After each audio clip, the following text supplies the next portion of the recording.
रत्नपुर गांव में एक तालाब था, बहुत पुराना, चौड़ा और गहरा। चारों ओर पीपल, बरगद, नीम और जामुन के घने पेड़ थे। बरसात में जब पानी ऊपर तक भर जाता तो तालाब मानो सागर बन जाता। मगर उस तालाब के किनारे ही एक टूटी फूटी झोपड़ी थी, घास फूस और मिट्टी की दीवारों से बनी, जिसकी छत हर बारिश में टपकती रहती थी। उस झोपड़ी में रहता था रमेश, जिसकी उम्र कोई 40 साल के आसपास रही होगी।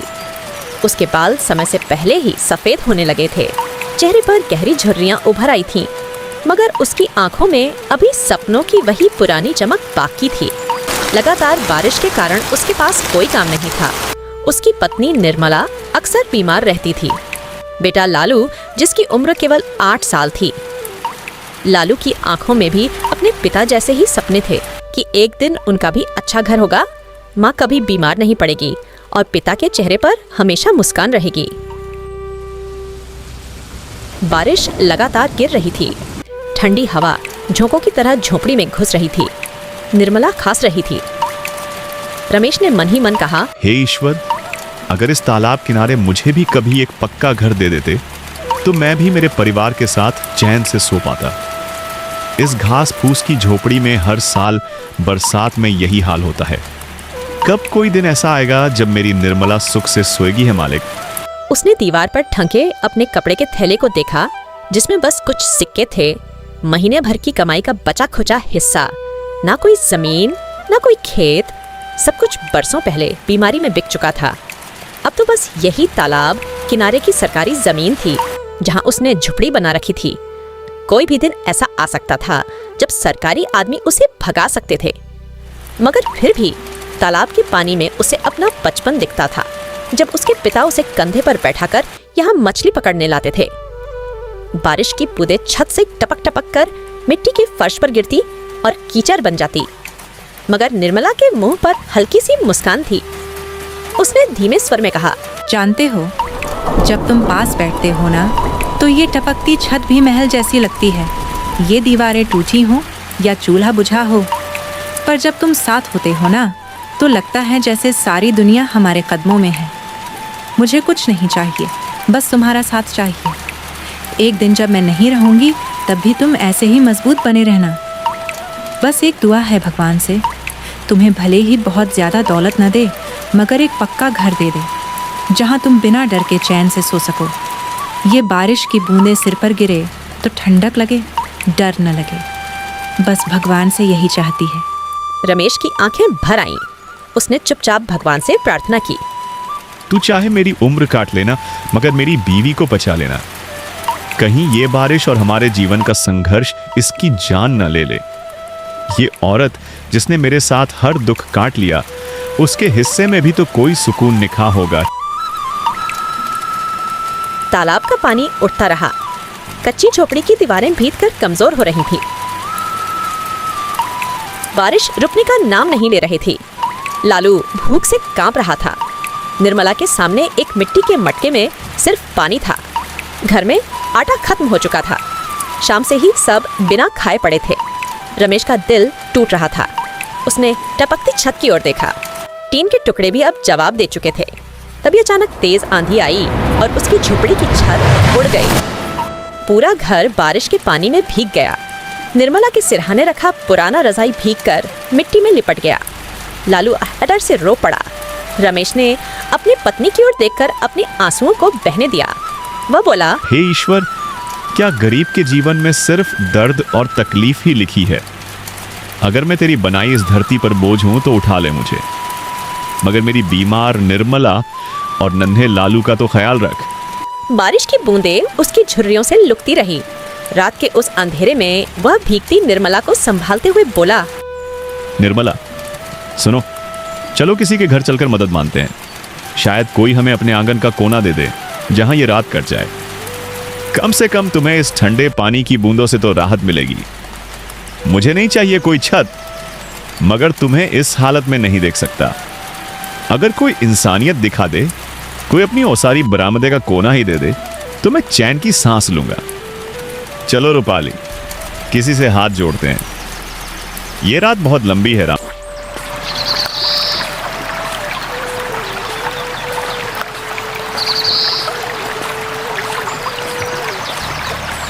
रमेश निर्मला को सहारा देकर बगल वाले पक्के घर में ले गया। वहाँ का मालिक रामलाल था, जो गांव का बनिया था। रमेश ने कांपती आवाज में कहा, रामलाल भैया, मेरी झोपड़ी की छत उड़ गई है, बीवी बुखार में तप रही है, बारिश थमने का नाम नहीं ले रही है। भैया बस एक रात के लिए जगह दे दो, कल सुबह होते ही चुपचाप निकल जाऊंगा। ना तुम्हारे घर का खाना खाऊंगा, ना चूल्हा जलाऊंगा।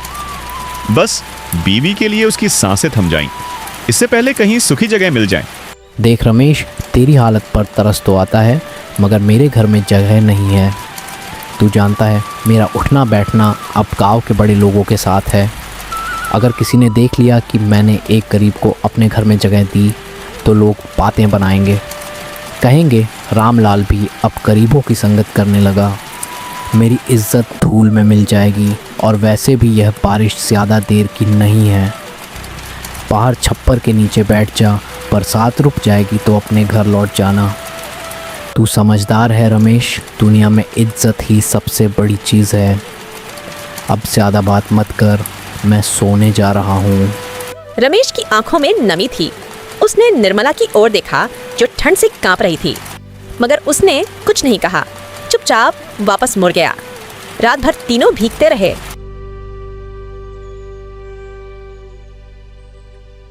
सुबह जैसे ही हल्की धूप निकली, रमेश चोपड़े के बिखरे टुकड़े समेटने लगा। उसे कोई मजदूर नहीं मिला, भूखा था, कमजोर था। मगर दोपहर होते होते उसने टूटे टीन और घास के गुच्छे जोड़ छोड़कर छत पर डाल दी। छत अब भी टपक रही थी, मगर उसने कहा, निर्मला देख, ये छत बहुत अच्छी तो नहीं है, ना ही इसकी दीवारें मजबूत है।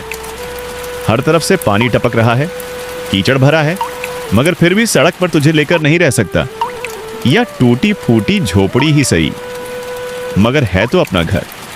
यहां कम से कम कोई हमें यूं धक्के मारकर भगाएगा तो नहीं। मुझे पता है तुझे ठंड लग रही है, तेरा बदन तप रहा है, पर क्या करूं निर्मला, जब किस्मत ही रूठ जाए तो इंसान की हिम्मत भी जवाब देने लगती है। लेकिन देख, ये झोपड़ी भले टूटी है, पर इसके अंदर तेरा ये अपना आदमी है। तुझे टूटने नहीं दूंगा। जब तक इस शरीर में सांस है, तुझे यूं खुले आसमान के नीचे नहीं सोने दूंगा। ये झोपड़ी टूटी है, पर मेरा भरोसा अभी टूटा नहीं है।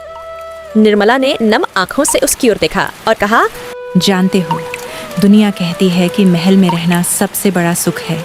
सुनहरी दीवारें, ऊंची छतें, मुलायम बिस्तर। मगर मेरे लिए अगर उन महलों में तुम नहीं होगे ना, तो वो महल भी मुझे सुना लगेगा। और ये टूटी खूटी झोपड़ी, जहाँ हर तरफ से पानी टपक रहा है, मिट्टी की सौंधी खुशबू भी अब कीचड़ सी लगने लगी है। फिर भी जब तुम मेरे पास बैठते हो ना, तो यह झोपड़ी भी स्वर्ग जैसी लगती है। सच कहूँ, मेरे लिए दुनिया की सबसे बड़ी दौलत तुम हो। अगर तुम हो तो सब कुछ है, और अगर तुम ना हो तो उस महल का क्या, जिसमें मैं अकेली रहूं। इसलिए जब तक सांस है, बस यही दुआ है, ईश्वर मुझे चाहे जहां भी रखे, मगर तुम्हारे साथ रखे, क्योंकि तुम हो तो सब है, वरना ही जिंदगी भी अधूरी। सुबह का समय था। झोपड़ी के बाहर कीचड़ ही कीचड़ था। रमेश टूटी छत से टपकते पानी को देख रहा था।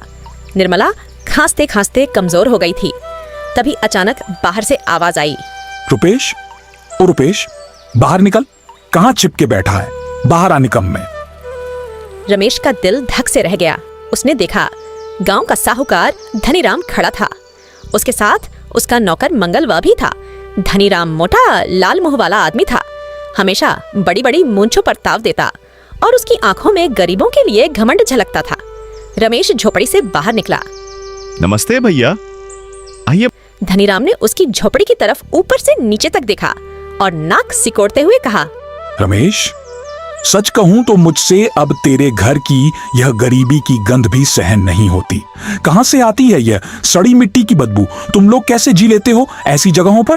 खैर, मैं यहां तेरी हालत देखने नहीं आया। सुन, मैं ये पैसे लेने आया हूं। 2 महीने हो गए। तेरे बीबी के इलाज के लिए जो पैसे लिए थे, कहां था? 15 दिन में लौटा देंगे। अब तो पूरे 2 महीने हो गया। सोचा था तुझ पर तरस खा लूं, मगर लगता है तरस भी बेकार गया। अब बता, कब लौटाएगा मेरा पैसा, या फिर तेरी यह झोपड़ी भी नीलाम कर दूं? वैसे भी किसी काम की तो है नहीं, मगर कम से कम मेरे पुराने गोदाम के लिए टिन और बांस ही काम आ जाएंगे। भैया देखो, मेरे पास अभी कोई काम नहीं है। गांव में रोजी का भी बहुत संकट है और मेरी तबीयत भी कई दिनों से ठीक नहीं चल रही है। जिस्म में जान नहीं बची, बुखार उतरता ही नहीं, पैर कांपते हैं, कमर भी सीधी नहीं होती। अब भैया आप तो बड़े आदमी हो, आपको क्या बताऊं। रोज सुबह सोचता हूं कि कहीं से काम मिल जाए, कोई हाथ पकड़ ले, मगर गरीब का हाथ कौन थामता है। बस 2-4 दिन का वक्त और दे दो, किसी तरह काम ढूंढ लूंगा। कुछ मजदूरी मिल गई तो पहले तुम्हारा कर्ज ही चुकाऊंगा भैया। गरीब की सांस तो आप जैसे लोगों के ही भरोसे चलती है। बस थोड़ा वक्त और दे दो, फिर चाहे मेरी जान भी ले लेना भैया। 4 दिन और गरीब आदमी की जुबान का कोई भरोसा नहीं। सुन, 2 दिन का टाइम देता हूं। अगर परसों तक पैसा नहीं दिया तो मैं यह झोपड़ी तोड़वा दूंगा। सरकारी जमीन पर कब्जा कर रखा है, यह भी बंटवा दूंगा। फिर देखना। कैसे? सड़क पर सोता है तू अपनी बीमार बीवी और बच्चे के साथ। ईश्वर के लिए ऐसा मत करना, ईश्वर का वास्ता है मुझसे। मेरा घर मत छीनो, यह टूटी फूटी झोपड़ी ही सही, मगर यही तो है जो मेरी बीमार बीवी और बच्चे का सहारा है। अगर यह भी चला गया तो मैं उन्हें लेकर कहां जाऊंगा। कौन मुझे अपने आंगन में बैठने देगा। मैं जानता हूं मैंने देर कर दी कर्ज चुकाने में, मगर क्या करूं, किस्मत ने कहीं का नहीं छोड़ा। ना काम है, ना मजदूरी, ना ही खेत। बस ईश्वर के लिए 2 दिन का वक्त और दे दो। मैं परसों तक कुछ ना कुछ इंतजाम कर लूंगा, चाहे अपनी झोपड़ी का टिन बेच दूं या बीवी के गहनों के नाम पर बचे पुराने चांदी के कड़े। मगर तुम्हारा पैसा लौटा दूंगा भैया, गरीब की आह लगती है। मत छीनो मुझसे ये एकमात्र छत, भगवान का वास्ता है बेटा। ठीक है, चल मंगलू, आज नहीं तो परसों सही ऐसे गरीबों को वक्त पर लात ना मारो ना, तो यह जिंदगी भर अपनी औकात भूल जाते हैं। इनकी यही आदत है, रोटी के एक टुकड़े के लिए तरसते रहेंगे, मगर मेहनत की जगह रोना रोते रहेंगे। गरीबों को कभी दया नहीं दिखानी चाहिए। लात मारो तभी काम करते हैं। चल देखेंगे परसों क्या इंतजाम करता है, वरना इस झोपड़ी को उखाड़ कर फेंक देंगे और जमीन पर गोदाम खड़ा कर देंगे। साहूकार वहां से चला गया। रमेश वहीं गीली मिट्टी में बैठ गया। उसकी आंखों से आंसू बहने लगे। लालू दौड़कर उसके पास आया और बोला, पिताजी आप चिंता मत करो, मैं कोई काम कर लूंगा। मुझे स्कूल जाने की जरूरत नहीं, मैं खेतों में काम कर लूंगा या फिर साहूकार के गोदाम में बोरी ढो दूंगा। हम दोनों मिलकर पैसा चुका देंगे। मैं रोज सुबह से शाम तक काम करूंगा, बस आप दुखी मत हो।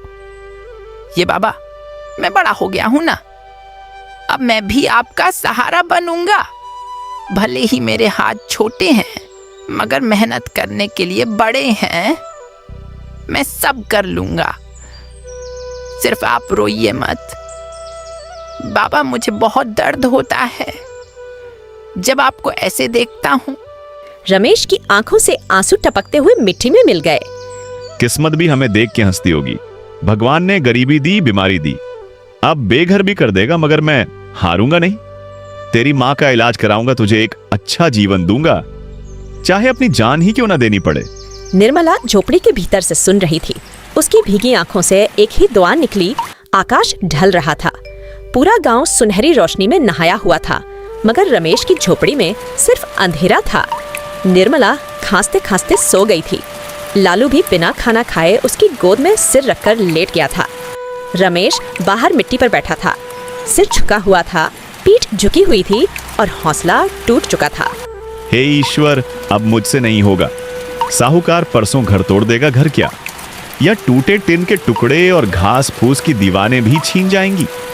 निर्मला को लेकर कहाँ जाऊंगा, उसकी खांसी हर रोज बढ़ती जा रही है। अगर छत भी ना रही तो वो खुले आसमान के नीचे दम तोड़ देगी। लालू को कैसे पालूंगा, वो तो अभी बच्चा है, उसने तो जिंदगी देखी ही नहीं, उसका क्या होगा। ईश्वर, अब मुझ में कोई ताकत नहीं बची, ना तन में ना मन में, हर रास्ता बंद कर दिया तूने। अब और नहीं सह सकता है ईश्वर, अगर तू सुनता है ना तो बस अब मौत दे दे मुझे, मौत दे दे, इससे पहले कि तेरी दी हुई ये जिंदगी मेरे सामने मेरी बीवी और बच्चे की लाशें रख दे, बस मौत दे दे। वह धीरे धीरे बुदबुदाया। तभी दरवाजे पर दस्तक हुई। रमेश ने चौंक कर सिर उठाया। टूटी झोपड़ी के बाहर कोई खड़ा था। उसने बाहर जाकर देखा। सामने उसका बचपन का दोस्त सोहन खड़ा था। वहीं आकाश, जो बचपन में उसके साथ तालाब में नहाता था, आम के पेड़ पर चढ़ता था और जिसे उसने कभी अपने घर की रोटी खिलाई थी। आंखों में वही अपनापन था, वही गर्मजोशी। रुपेश कांपती आवाज में बोला, सोहन, तू यहाँ इतने साल बाद? सोहन ने उसकी झोपड़ी में कदम रखा।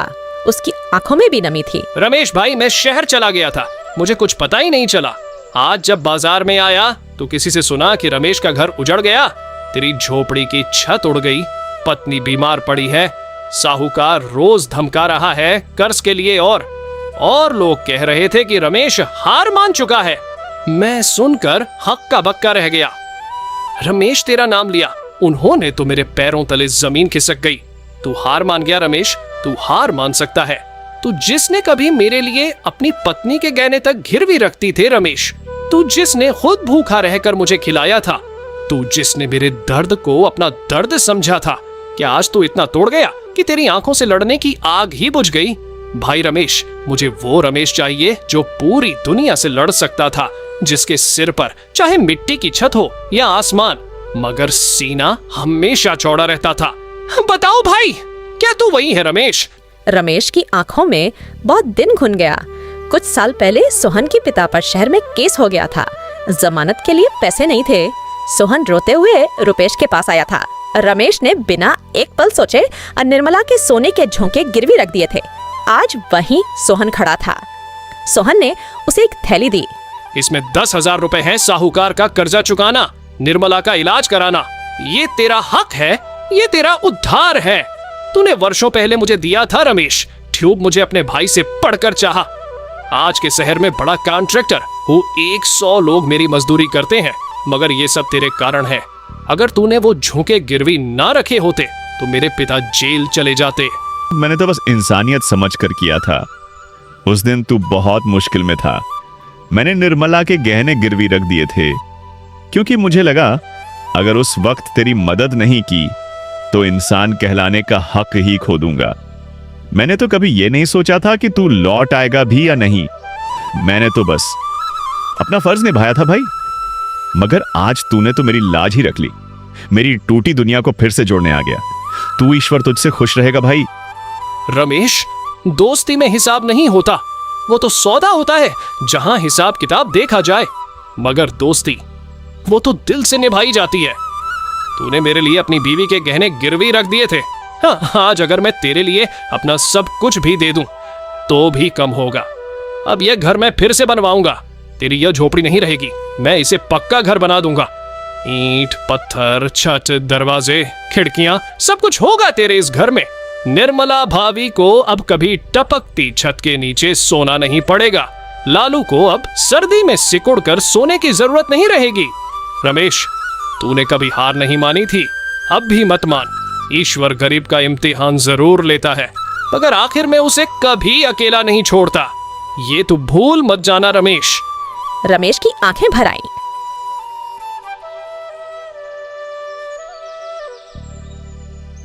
सोहन के दिए पैसों से रमेश ने सबसे पहले साहूकार का कर्ज चुका दिया। साहूकार पैसों को उलट पुलट कर देखता रहा। रमेश के कांपते हाथों से रुपए लेते हुए उसकी बेरुखी भरी आवाज थी, अब तेरा कर्जा खत्मी। लेकिन सुन, एक बात हमेशा याद रखना, गरीब आदमी चाहे जितना भी जोर लगा ले, चाहे दिन रात खून पसीना एक कर ले, मगर अमीर कभी नहीं बन सकता, क्योंकि इसकी किस्मत में ही लिखा होता है जितना भी कमा ले आखिर में दौलत अमीर के ही पास आएगी। तू भी यही सोचता होगा ना कि कर्जा चुकाकर चैन की नींद सोएगा, पर याद रख, तेरी किस्मत में चैन लिखा ही नहीं। गरीब आदमी तो बस एक कर्जा चुकाता है तो दूसरा सिर पर चढ़ जाता है, और वैसे भी तेरी औकात तो यही तक है रमेश। मुझे पैसे दे दिए, बहुत किया, अब जा और कहीं से भी रोटी का इंतजाम कर, क्योंकि यह दुनिया सिर्फ अमीरों की है।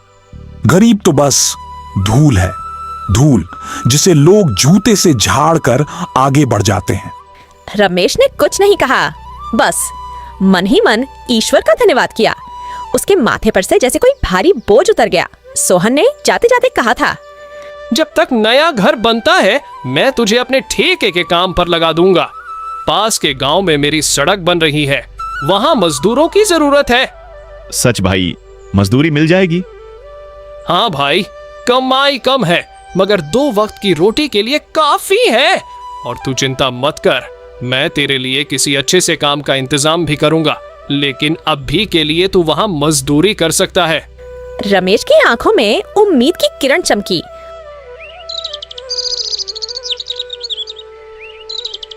अगले दिन से रमेश रोज भोर में उठकर पास के गांव जाता। गर्मी में पसीने से तरबतर, कभी बारिश में भीगता, मगर दिल में संतोष था। घर में अभी वही टूटी झोपड़ी थी, टपकती छत थी, भीगा चूल्हा था, मगर उनके दिलों में अब संतोष था। सोहन हर हफ्ते हालचाल लेने आता और कहता, रमेश, बस कुछ दिन और फिर तेरा पक्का घर खड़ा होगा। मैं बस पैसों का इंतजाम कर रहा हूँ। कुछ महीनों बाद गांव में सरकारी अफसरों की गाड़ी आई। गांव के प्रधान ने सबको बुलाया और घोषणा की, सरकार ने फैसला किया है कि तालाब के किनारे जो इतनी बड़ी जमीन बंजर पड़ी थी, न जिसका अब तक कोई उपयोग नहीं हो रहा था, वह अब पक्का घर बना सकी।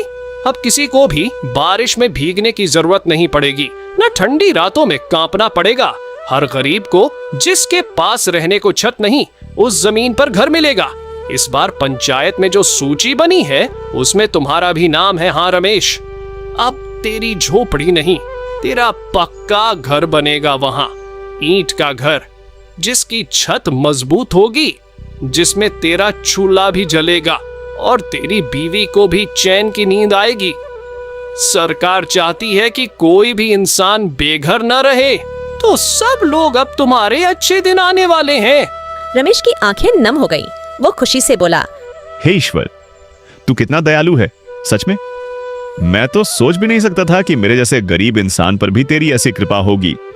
तेरे दर से कभी खाली हाथ नहीं लौटाया किसी को, और आज तूने मुझे भी सुना। अब मुझे और क्या चाहिए। मेरी बीवी को एक पक्का घर मिल जाएगा। मेरा बेटा भी अब ठंडी जमीन पर सिकुड़ कर नहीं सोएगा। उसकी पढ़ाई भी होगी, उसका भविष्य भी बनेगा। हे मालिक, तेरी इस नेमत के आगे तो सारी दुनिया की दौलत भी छोटी लगती है। बस यूं ही अपनी दया दृष्टि बनाए रखना। मुझे और कुछ नहीं चाहिए, बस इतना कि जब तक जिए तेरा नाम लेता रहूं और अच्छे कर्म करता रहूं। कितना भी कम दे मगर सुकून दे दे, बस यही बहुत है। उस दिन शाम को लालू के साथ बैठकर रमेश ने सूखी रोटी खाई। उसने आसमान की ओर देखा। आकाश ढल रहा था, ठंडी हवा चल रही थी। पास ही निर्मला खांसते हुए भी मुस्कुरा रही थी। रमेश के होंठों से बस यही निकला। इस प्रकार की कहानियां सुनने के लिए हमारे चैनल को सब्सक्राइब करें।